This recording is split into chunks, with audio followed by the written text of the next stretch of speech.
terjun ke politik jangan sampai dipolitisir oleh orang gitu. Ya. Ya bisa dikatakan kalau tidak bisa menjajah ya jangan dijajah gitu Ya. lah, prinsipnya gitu. Itu tidak bisa menjajah ya jangan dijajah. Gitu Ya. lah, prinsipnya gitu. Itu Luar biasa. Ya orang kan kalau nggak tahu politik pasti Ya, jadi betul. korban orang-orang politik. Ya minimal tahu gitu ilmu. Opat, tilu, dua, hiji, podcast wrestling dibuka. Bismillahirrahmanirrahim. Assalamualaikum warahmatullahi ta'ala wabarakatuh. Waalaikumsalam warahmatullahi wabarakatuh. Kembali lagi di dalam podcast wrestling. Dan pada malam hari ini saya sedang mengunjungi rumah daripada sosok tokoh di Cikoranji. Tentunya sudah tidak asing lagi, beliau adalah Pak Ustadz Engkos. Wah, Pak Ustadz Engkos. Terima kasih Pak Ustadz sudah mengundang saya ataupun saya yang sudah kesini gitu kan ya. Sama-sama. Dan saya sangat tertarik ngobrol dengan beliau, khususnya masuk ke dalam podcast wrestling. Dan banyak juga ini Pak Ustadz yang meminta ataupun memberikan saran bahwa ayo dong ngobrol dengan Pak Ustadz Engkos. Beliau kan sepak terjangnya di Cikoranji khususnya sudah familiar, dan saya tertarik. Nah, dikarenakan beliau ini salah satu aktivis di masyarakat, sehingga saya ingin mengulik seperti biasa, memberikan beberapa pertanyaan-pertanyaan sehingga saya dan pemirsa di sana dapat menemukan jawaban. Seperti apa sosok beliau ini sendiri. Oke, saya mulai dengan oh ya, apa kabar? Gimana? Sehat? Alhamdulillah. Tapi ini biar lebih enak, nyaman kedengarannya, nggak usah dipanggil Ustadz lah, udah Kang aja. Waduh, oh jadi tidak apa-apa gitu? Nggak apa-apa. Saya merasa malah jadi beban itu kalau dibilang Ustadz. Nyaman Kang aja lah. Oh iya, udah siap Kang. Jadi pemirsa ternyata Ustadz ini pengen disebut Kang. Kang Engkos. Oke. Terima kasih Kang Engkos. Oke, saya masuk dari mulai melihat sepak terjang Kang Engkos di dalam DKM Asalam. Nah, saya ingin tahu Kang Engkos ini sendiri di DKM itu bagaimana? Kok bisa masuk ke DKM Masjid Jami Asalam? Nah, terus jabatan apa sih yang disematkan oleh Kang Engkos sendiri? Nah, silahkan. Itu sebenarnya berawal dari waktu itu kan ada pergantian jabatan di DKM yang sebelumnya itu kan udah habis waktu istilahnya. Ada pemilihan baru, itu saya kebetulan ikut di situ hadir karena ada undangan dari pejabat yang sebelumnya. Jadi waktu itu saya kebetulan saya mengusung Pak Sarip Hassani, Pak Ustadz Sarip Hassani itu. Saya usung jadi ketua karena beliau sangat berpotensi lah di DKM itu sebagai ketua. Sudah selesai itu pulang ke rumah, malah besoknya Pak Sarip Hassani datang ke sini ke rumah saya. Jadi akhirnya beliau mengajak saya mohon bantuannya, katanya mengikuti yang memberikan bantuan sebagai pembantu beliau gitu di DKM Asalnya. Kebetulan saya ditawari kalau bisa dikatakan jabatan sebagai bendahara itu. Oh, sebagai bendahara. Ya, padahal saya itu beban sekali bagi saya. Misalnya di bendahara itu keuangan masalahnya sensitif sensitif lah. Tapi orang melihatnya ya karena saya memang sebelum itu banyak ide-ide, saya juga ingin memajukan DKM waktu itu. Saya belum menjabat sebagai bendahara, pernah terselip gitu seandainya DKM seperti ini, karena saya sering keluar lah dulu, sering merantau gitu, melihat masjid-masjid yang sudah maju di kota-kota, organisasinya secara strukturalnya gimana gitu. Saya ingin menyelipkan, ya akhir ujung-ujungnya malah saya masuk ke jabatan situ. Ya alhamdulillah sedikit-sedikit lah ada. Jadi sudah terlaksana gitu, masuk di situ, kontribusi adalah sedikit.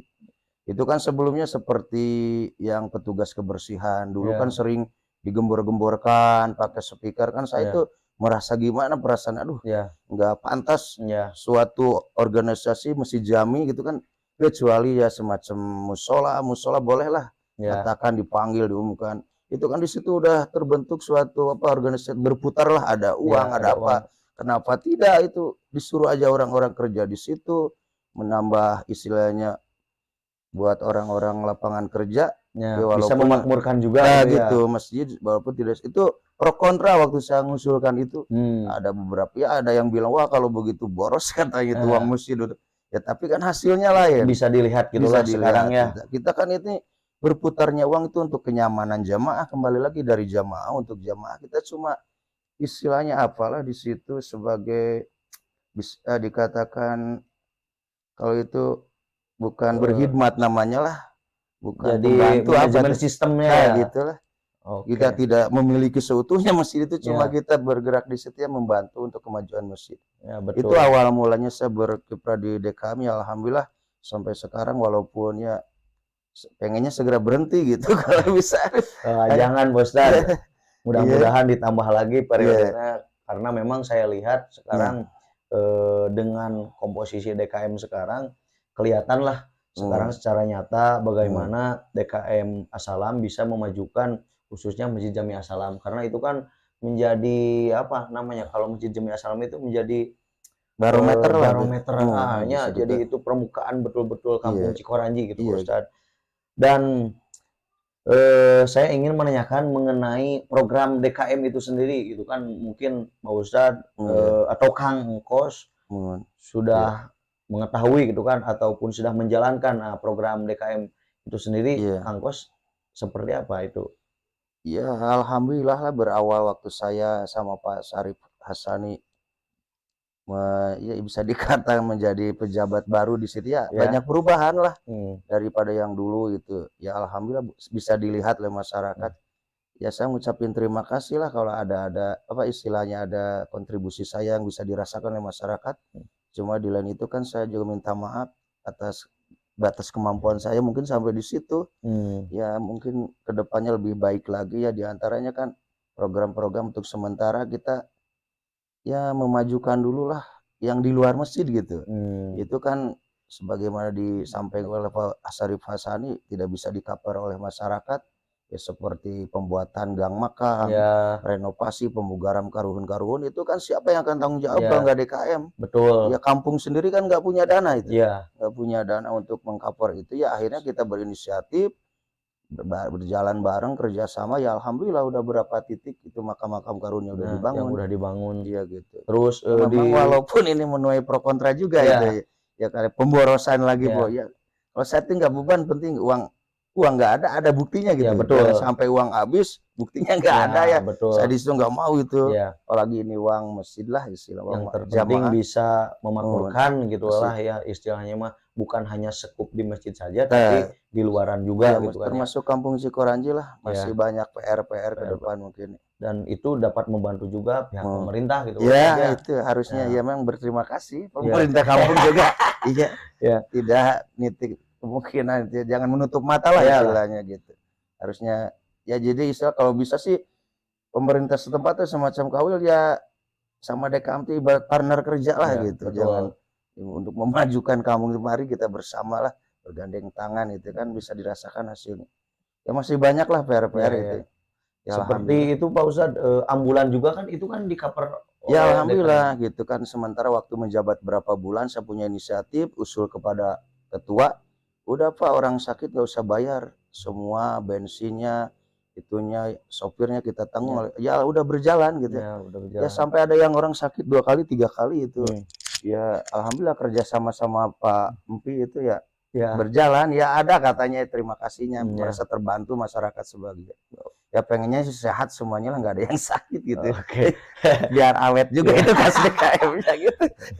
Tapi apa itu nggak tahu kita. Iya.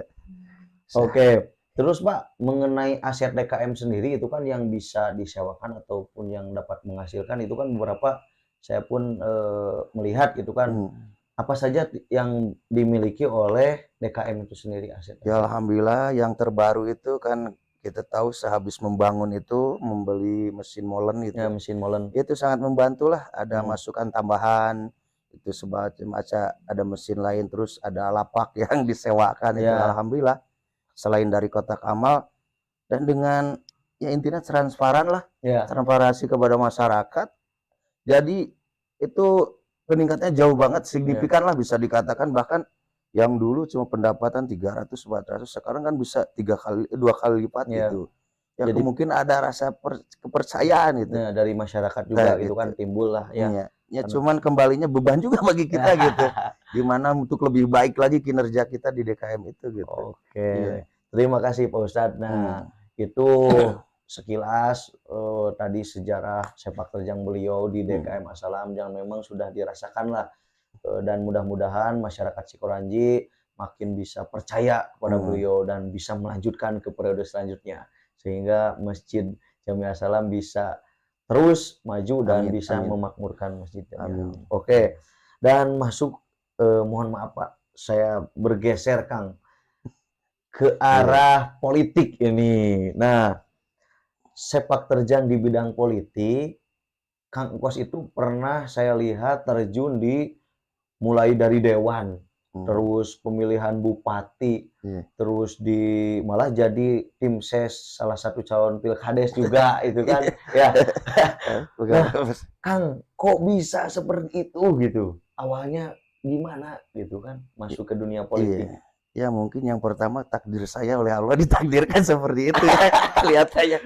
Saya tuh nggak mau sebenarnya, ya cuma memang ada gitulah. Ya intinya motivasi saya, jadi saya punya pendirian beginilah.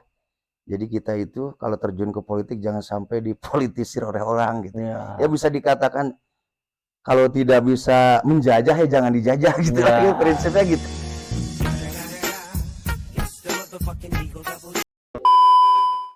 Itu di situ. Ya orang kan kalau nggak tahu politik pasti jadi korban orang-orang politik. Ya minimal tahu gitu ilmunya. Minimal gitu, ya kalau kita terjun itu ya. Iya. Itu coba awalnya gimana lah, cuma kan bagi saya tuh sekarang tuh politik itu cukup ya gimana ya, melelahkan tapi ada menyenangkannya juga gitu. Ya melelahkannya itu ya otomatis kan kita tidak bisa diam diri aja. Betul. Oke, Ustadz, melelahkan dan menyenangkan. Nah, maksud melelahkan dan menyenangkan menurut Pak Ustadz itu seperti apa? Mungkin bisa diceritakan melelahkannya seperti apa, menyenangkannya seperti apa itu? Ya yang saya sampaikan tadi, ya semacam terkurasnya waktu, pikiran, bahkan saya sering sama istri juga sering gitu. Ada masalah, bahkan anak juga tidak setuju saya terjun di politik. Tapi mungkin kembali lagi saya ditakdirkan seperti itu, ada rasa gimana? Seneng gitulah, ingin terus. Penasarannya itu yang melelahkannya gitu. Terus kan pro kontranya pandangan masyarakat juga ada. Ya untuk apa seperti itu, untuk apa kita seperti ini, orang seperti lah, untuk apa main begituan gitu. Tapi kan bagi saya enggak. Jadi saya itu ada rasa gimana ya, terutama waktu saya terjun di PKS itu awal, ada dewan menawarkan dari itu, ya perasaannya bersama rekan-rekan di sini malah senang gitu. Atau itu senangnya mungkin lah tadi melelahkannya, ini senangnya seperti itu. Ada hikmah di situ ya, wawasan bertambah, orang-orang kita perkenalan bertambah. Itu bermain juga meluas sih sampai satu Sukarsi kemana. Jadi nambah link juga. Nambah link juga, berangkat habis Isya sampai pulang jam 12, jam 1 bahkan masih di sana. Ya kumpul-kumpul sama itu, tapi itu ada rasa kesenangan di situ. Saya bisa kadang pulang bareng-bareng kita sama rekan-rekan makan nasi goreng gitu.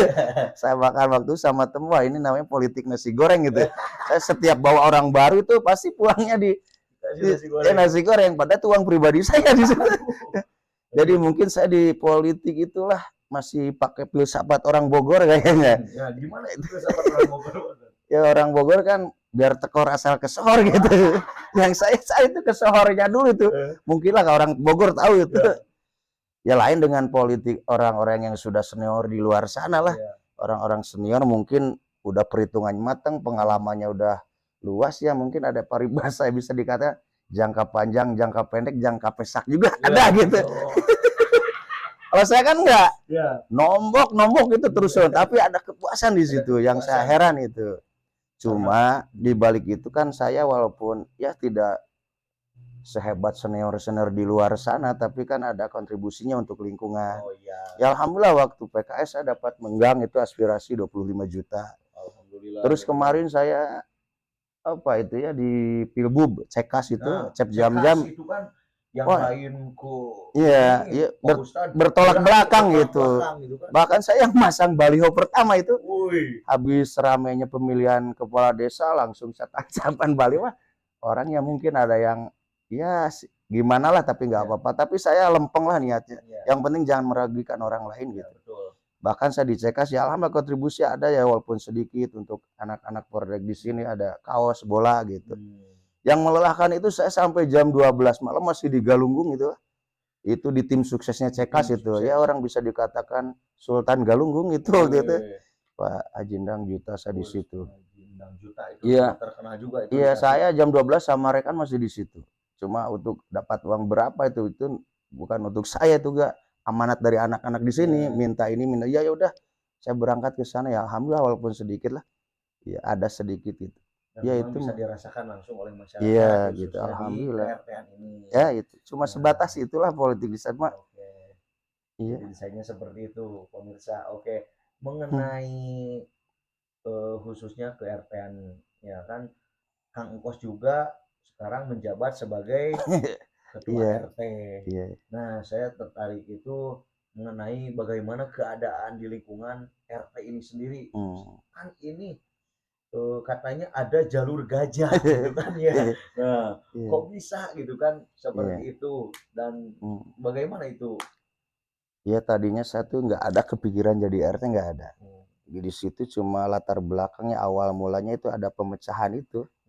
Ya saya juga sebagai ya bukan tokoh lah di sini, cuma pemerhati lingkungan sebagai ya aktivis bisa lah, aktivis desa kampung gitu.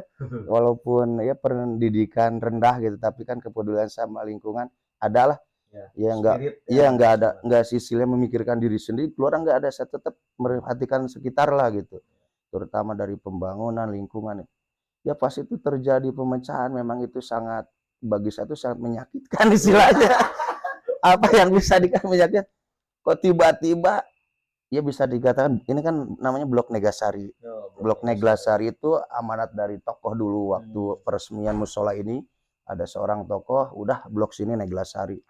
Ya di situ mungkin dari nenek moyang kita sudah terjalin harmonisasi antar lingkungan ini, kekeluargaannya lah udah istilahnya mendarah daging, kita dilahirkan di sini, besar di sini sampai dewasa di sini, tiba-tiba kita dipecahkan. Aduh, sangat sakit saya waktu dan rekan-rekan sakit gimana kok nggak ada pemberitahuan dulu gitu kepada masyarakat. Sosialisasi boleh dong. Apa alasannya? Dengan alasan terlalu padat ini penduduknya.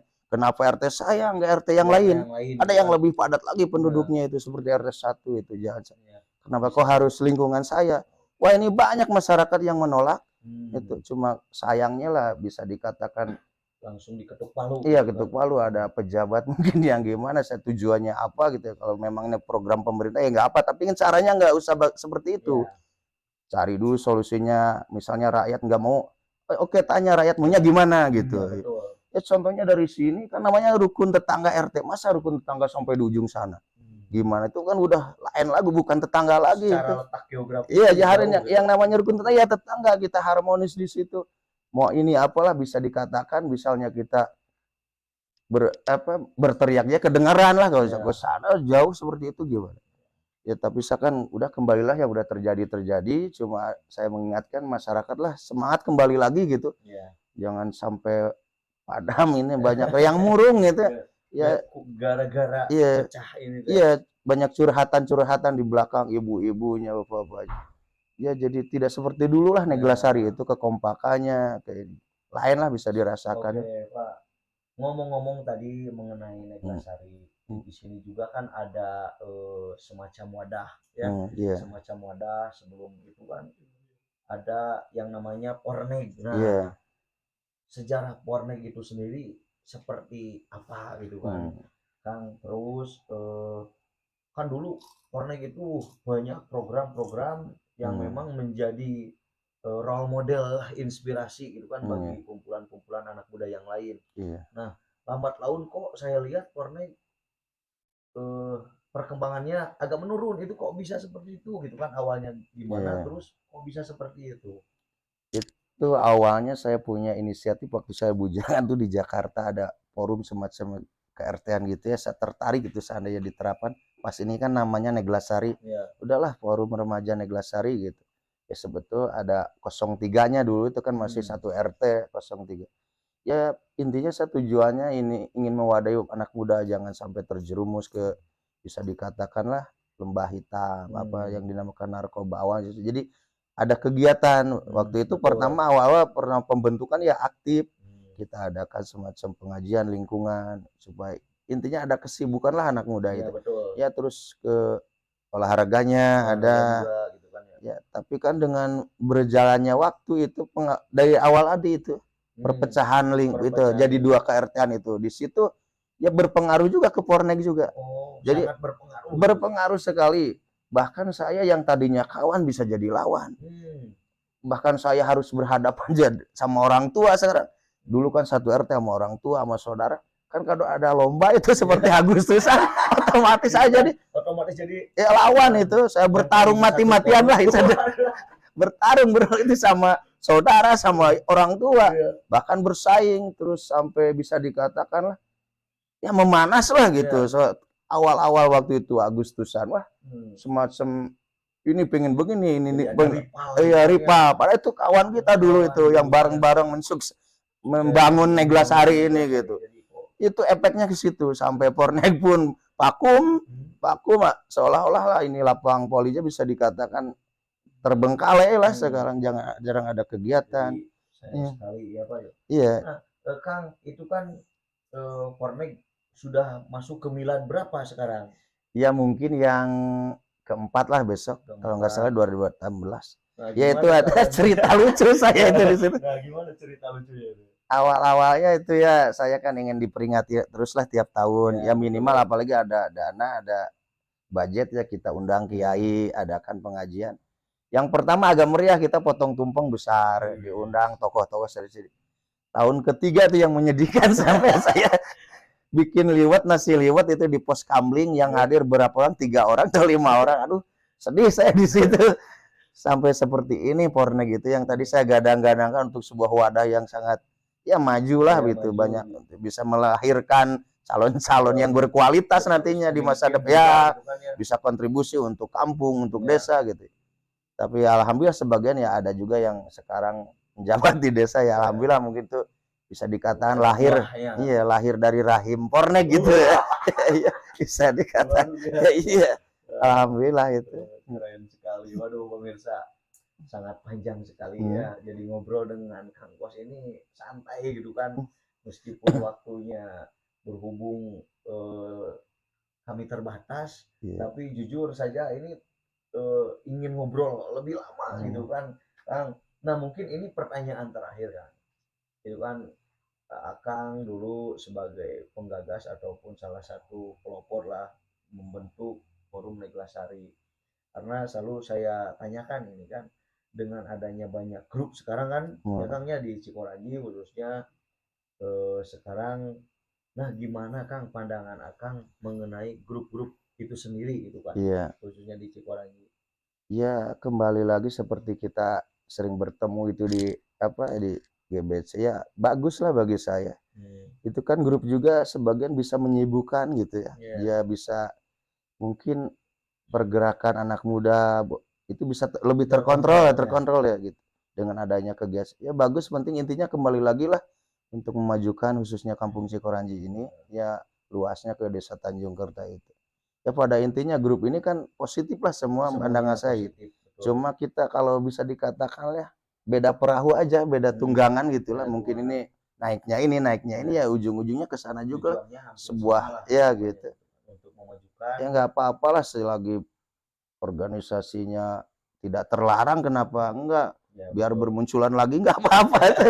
Semakin banyak semakin bagus. Iya bagus lah penting kita bahkan ya saling bergandeng lagi kembali seperti itu untuk memajukan kampung kita tercinta ini bisa kita. Iya. Oke, terima kasih. Wah, luar biasa ini Kang Kos ya. Saya bisa semalaman ngobrol dengan beliau gitu kan ya. Dan mohon maaf Kang, dikarenakan waktunya terbatas dan mungkin saya akan mengundang beliau juga gitu kan ke tempat podcast wrestling dan di mana nantinya mudah-mudahan beliau bisa hadir gitu kan. Karena memang obrolan kita ini baru separuh gitu. Nah, baru separuh dan saya masih penasaran dengan beliau. Mungkin pada malam hari ini saya rasa cukup Kang ya. Dan mohon maaf apabila saya mengganggu waktunya gitu kan untuk berkunjung ke rumah Akang dikarenakan podcast wrestling ini sendiri dilaksanakan setiap malam gitu kan. Jadi waktunya istirahat kami dari podcast wrestling datang gitu kan. Mohon maaf sekali.